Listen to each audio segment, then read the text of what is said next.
Assalamualaikum warahmatullahi wabarakatuh.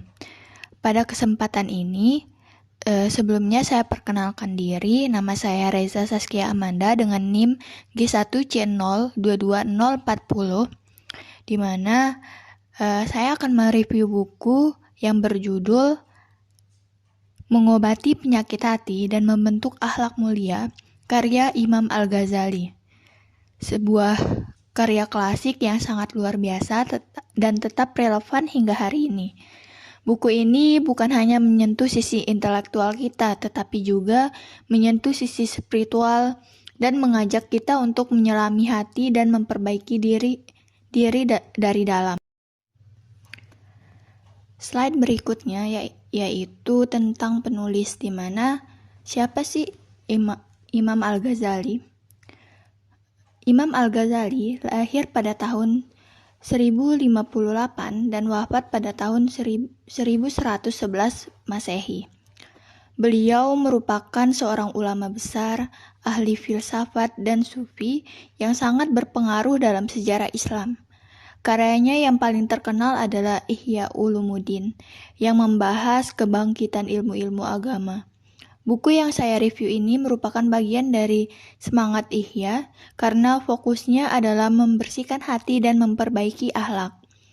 Imam Al-Ghazali dikenal karena kemampuan memadukan logika dan spiritualitas, serta menyampaikan ajaran dengan bahasa yang menyentuh dan membangkitkan kesadaran batin. Slide berikutnya yaitu fokus buku, di mana ada 3 fokus yang saya dapatkan, di mana yang pertama adalah penyakit hati manusia, yang kedua cara mengobatinya, dan yang ketiga membentuk akhlak mulia.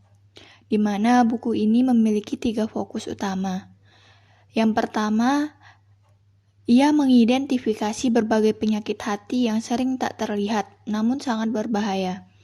Yang kedua, Imam Al-Ghazali memberikan metode atau langkah-langkah pengobatan hati yang bersumber dari ajaran agama Islam. Dan ketiga, ia menekankan pentingnya membentuk akhlak mulia sebagai hasil dari hati yang bersih. Jadi, bukan hanya teori, tapi juga panduan praktik menuju pribadi yang lebih baik secara spiritual dan moral. Di slide keempat ini, saya akan membahas tentang contoh penyakit hati, di mana ada 5 poin, ada ria, ujub, hasad, takabur, dan hubud dunia. Imam Al-Ghazali dalam bukunya membahas secara mendalam tentang penyakit-penyakit hati yang sering tidak disadari, namun dapat merusak amal dan merusak hubungan dengan Allah serta manusia. Di antaranya yang pertama ada ria atau pamer. Ria adalah melakukan sesuatu amal bukan semata-mata karena Allah, tapi karena ingin dilihat atau dipuji oleh orang lain. Misalnya seseorang bersedekah dengan tujuan agar dianggap dermawan. Ini sangat berbahaya karena bisa menghapus pahala amal. Ria adalah lawan dari ikhlas. Imam Al-Ghazali menjelaskan bahwa ria bisa datang dalam bentuk halus, misalnya memperlihatkan kebaikan di media sosial hanya untuk mendapatkan validasi. Yang kedua ada ujub atau bangga diri.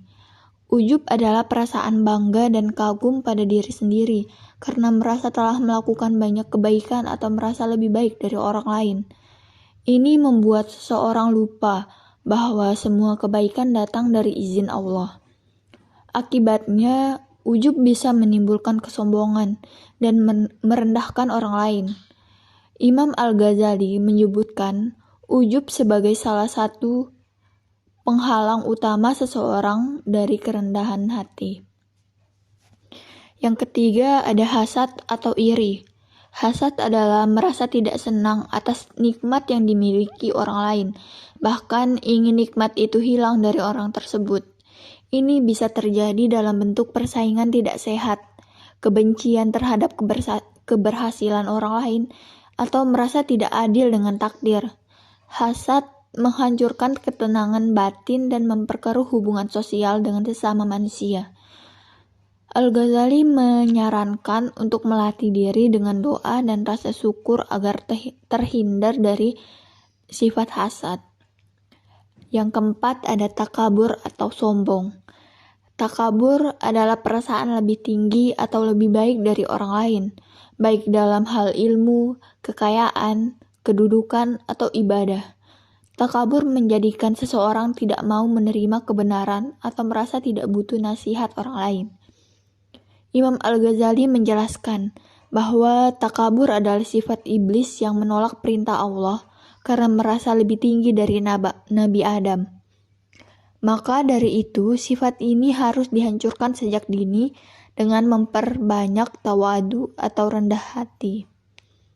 Yang terakhir ada hubud dunia atau cinta kepada dunia secara berlebihan.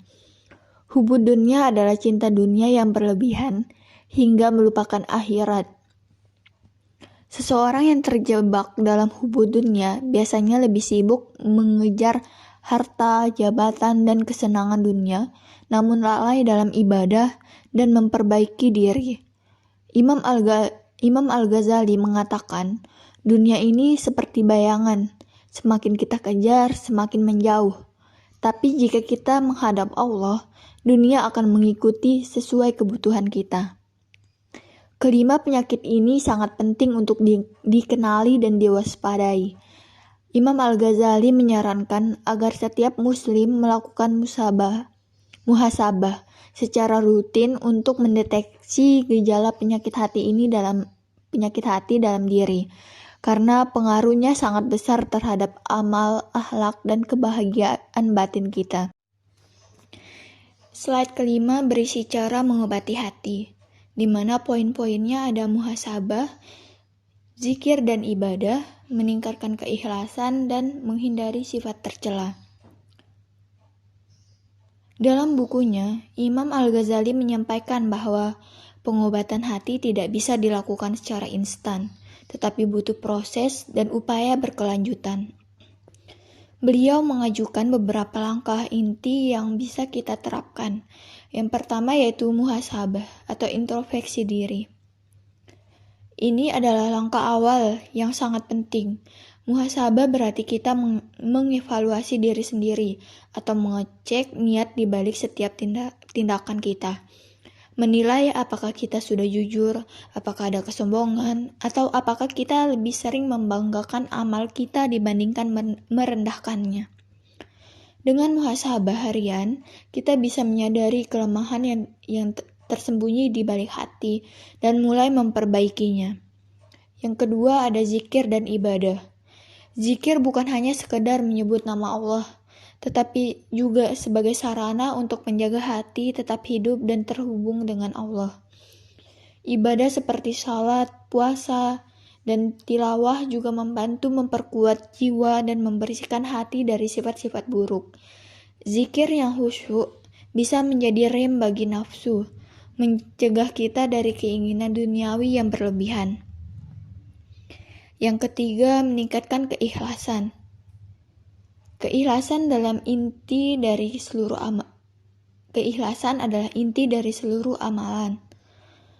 Imam Al-Ghazali menekankan bahwa hati yang dipenuhi dengan keinginan untuk dipuji atau mendapatkan pengakuan dari manusia adalah hati yang sakit.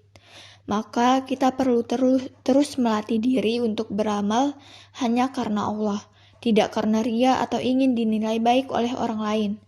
Ini bisa dimulai dari niat yang lurus setiap kali melakukan sesuatu. Dan yang terakhir adalah menghindari sifat tercela.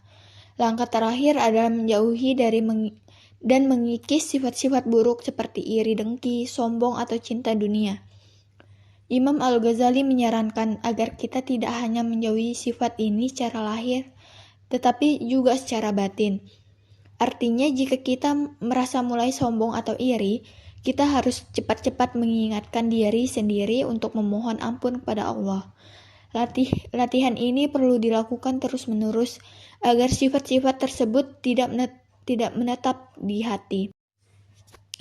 Selanjutnya, yaitu akhlak mulia menurut Islam.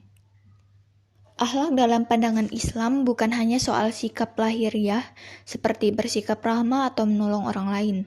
Lebih dari itu, akhlak adalah cerminan dari kondisi hati yang sebenarnya. Imam Al-Ghazali menyampaikan bahwa jika hati seseorang baik dan bersih dari penyakit, maka perilakunya pun akan mencerminkan kebaikan itu. Sebaliknya, jika hati dipenuhi oleh rasa iri, dengki, atau sombong, maka itu akan tampak dalam perbuatannya sehari-hari, walaupun dari luar bisa saja terlihat sopan.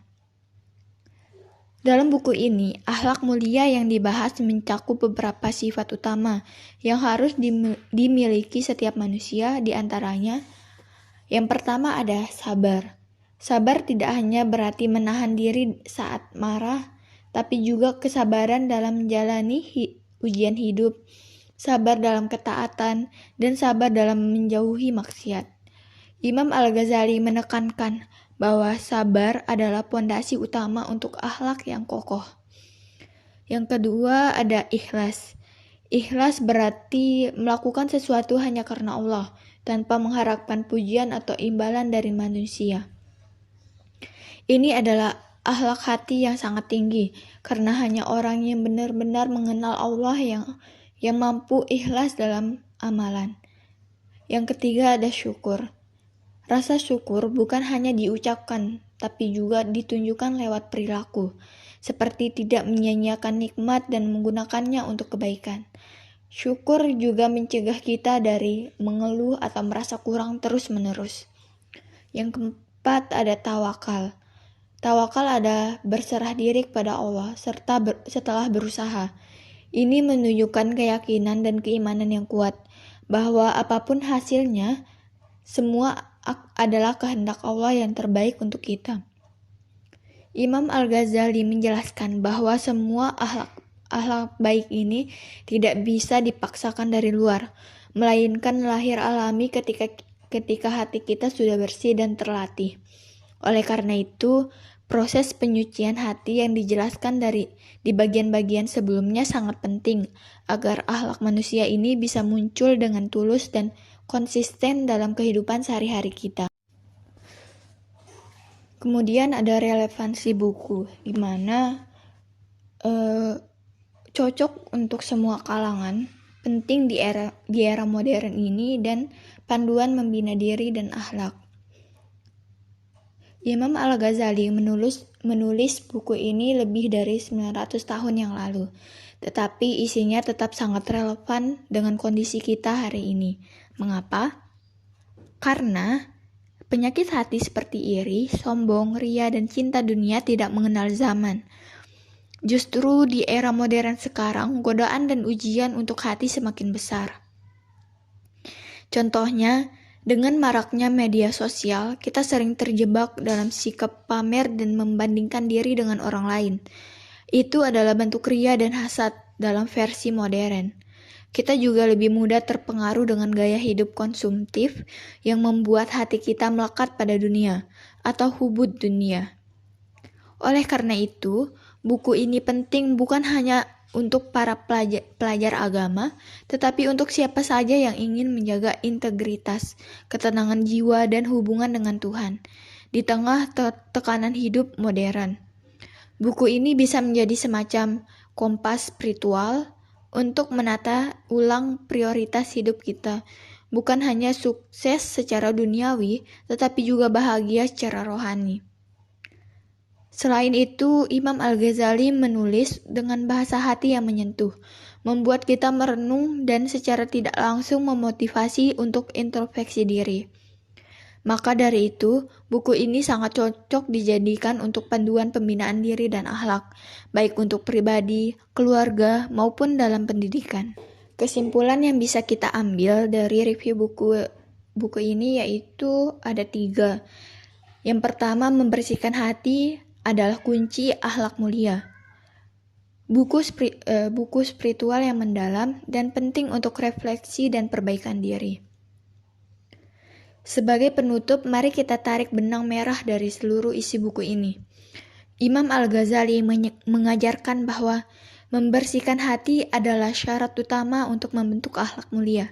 Artinya, semua amal perbuatan lahiriah seperti salat, puasa, sedekah, atau bahkan sikap ramah, jujur, dan rendah hati tidak akan bernilai jika dilakukan dengan hati yang kotor atau penuh riya, ujub, hasad, dan penyakit lainnya. Oleh karena itu, proses perbaikan diri harus dimulai dari dalam, dari hati yang jujur dan bersih. Buku ini bukan hanya mengandung ilmu, tetapi juga spiritualitas yang mendalam. Imam Al-Ghazali tidak sekadar memberikan teori, tapi juga menyentuh sisi batin pembaca dengan gaya bahasa yang menyentuh. Ia menasihati seperti seorang guru sekaligus sahabat, sehingga kita merasa diajak merenung, bukan sekedar diperintah. Inilah yang membuat buku ini tak lekang oleh waktu, selalu relevan dalam setiap fase kehidupan manusia. Lebih dari itu, buku ini juga menjadi cermin untuk kita. Ia mengajak kita berhenti sejenak dari hiruk-pikuk dunia. Dari mulai bertanya, bagaimana kondisi hatiku? Apakah aku sudah jujur dengan beramal? Apakah aku lebih peduli pada penilaian manusia dibandingkan Allah? Pertanyaan-pertanyaan inilah yang menjadi pintu masuk menuju perubahan. Dengan kata lain, buku ini sangat penting bukan hanya sebagai bacaan, tetapi sebagai alat refleksi dan perbaikan diri yang nyata. Di tengah dunia yang semakin sibuk dan materialistis, buku ini menjadi pengingat kita bahwa yang paling berharga adalah hati yang bersih dan akhlak yang jujur. Teman-teman sekalian, setelah kita menyimak pesan-pesan dari Imam Al-Ghazali, mari kita jujur pada diri sendiri. Mungkin selama ini kita terlalu fokus memperbaiki penampilan luar, mengejar prestasi, membanggakan ibadah-ibadah lahiriah, namun lupa bertanya, bagaimana keadaan hati kita? Apakah kita sudah benar-benar ikhlas? Sudahkah kita jujur, rendah hati, atau justru kita masih menyimpan rasa sombong, iri, dan cinta dunia? Jika iya, maka inilah saatnya, bukan besok, bukan nanti. Mari kita berubah, mulai dari hal kecil, seperti mengontrol amarah, menahan lisan dari ghibah, dan belajar ikhlas dalam setiap amal. Jangan tunggu momen besar atau hidayah yang tiba-tiba datang, karena perubahan sejati datang dari kesadaran yang pelan-pelan, tapi terus-menerus. Imam Al-Ghazali sudah memberi kita jalan. Dari buku ini, bukan sekadar bacaan, tetapi peta menuju hati yang bersih dan hidup yang bermakna. Maka, mari kita gunakan ilmu ini bukan hanya untuk diketahui, tetapi untuk diamalkan. Karena hati yang bersih akan melahirkan akhlak yang mulia, dan dari akhlak yang mulia lahir manusia yang dicintai Allah dan sesama. Jadi, mari kita mulai dari hati, mulai hari ini. Demikian yang dapat saya sampaikan, lebih kurangnya saya mohon maaf. Assalamualaikum warahmatullahi wabarakatuh.